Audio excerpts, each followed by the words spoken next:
سامنے عرض کرنا چاہتا ہوں، میرے بھائیوں، آج ہماری ذلت کا ایک سبب یہ ہے کہ اعراضنا عن اللہ، ہم نے اللہ سے منہ موڑ دیا۔ اور اللہ سے کیسے منہ موڑا ہے؟ کسی شاعر نے بڑا خوب کہا تھا کہ عشق قاتل سے بھی ہے مقتول سے بھی ہمدردی، عشق قاتل سے بھی ہے مقتول سے بھی ہمدردی، یہ بتا کس سے محبت کی جزا مانگے گا، سجدہ خالق کو بھی ہے اور ہے ابلیس سے یارانہ بھی، حشر میں کس سے عقیدت کا صلہ مانگے گا۔ آج ہم اپنا جائزہ لیں۔ آج ہم جب یہ کہتے ہیں، میرا بھائی کہہ رہا تھا، ہم نماز میں ہر رکعت میں قیام میں اللہ سے یہ سوال کرتے ہیں کہ اہدنا الصراط المستقیم، اور اس سے پہلے ہم اللہ سے ایک وعدہ کرتے ہیں اور وہ یہ ہے کہ ایاک نعبد و ایاک نستعین،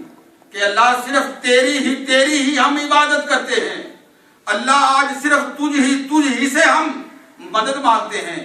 لیکن کیا آج مسلمان صرف اکیلے اللہ وحدہ لا شریک، جو تمام عبادات کا التحیات للہ والصلوات والطیبات، جو تمام عبادات کا تنہا مالک ہے، اللہ اکبر، کیا آج اکیلے اللہ کی عبادت کی جاتی ہے؟ اور اسلام کا دعویٰ کرنے والے، اپنے آپ کو مسلمان کہنے والے، اپنی نسبت حضرت محمد الرسول اللہ صلی اللہ علیہ وسلم کی ذات کی طرف کرنے والے آج کتنے لوگ ہیں، اور ان کے افعال، ان کے اعمال، ان کے عقیدے، ان کے منہج کے اندر کتنی شرک کی نجاست موجود ہے، آپ حضرات اس سے بخوبی آگاہ ہیں۔ میرے بھائیو، آج تو اقبال کی زبان میں ہمیں شرم آتی ہے۔ اقبال نے کہا تھا، جو میں سر بسجدہ ہوا کبھی تو زمین سے آنے لگی صدا، تیرا دل ہے، تیرا دل تو ہے صنم آشنا، تجھے کیا ملے گا نماز میں۔ آج ہم نے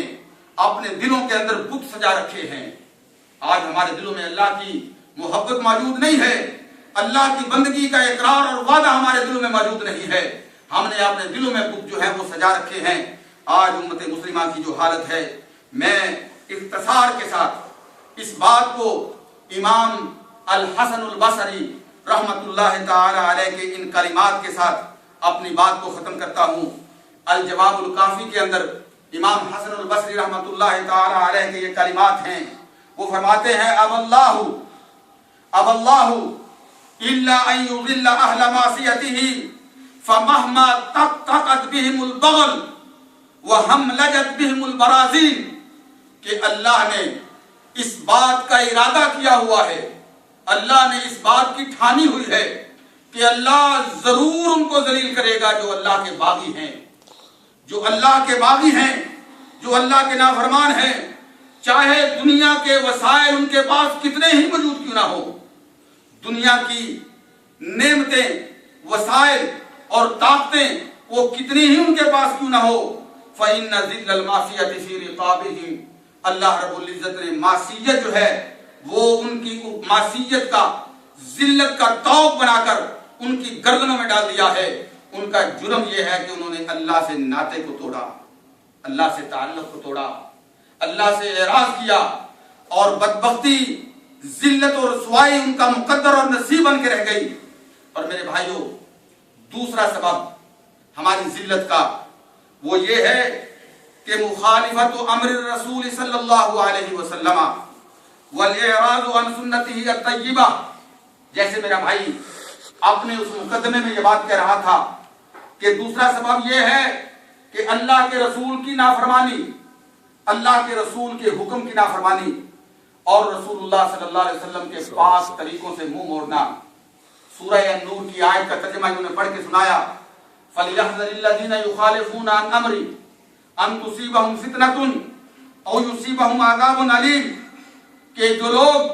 اللہ کے رسول کی نافرمانی کرتے ہیں اور اللہ کے رسول صلی اللہ علیہ وسلم کی سنتوں سے منہ موڑتے ہیں، وہ اس بات سے ڈریں کہ کہیں اللہ کی طرف سے کوئی آزمائش نہ آ جائے،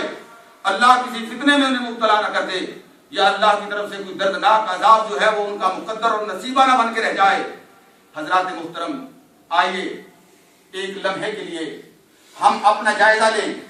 کہ آج ہمارا نبی صلی اللہ علیہ وسلم کے ساتھ کیسا ناطہ ہے،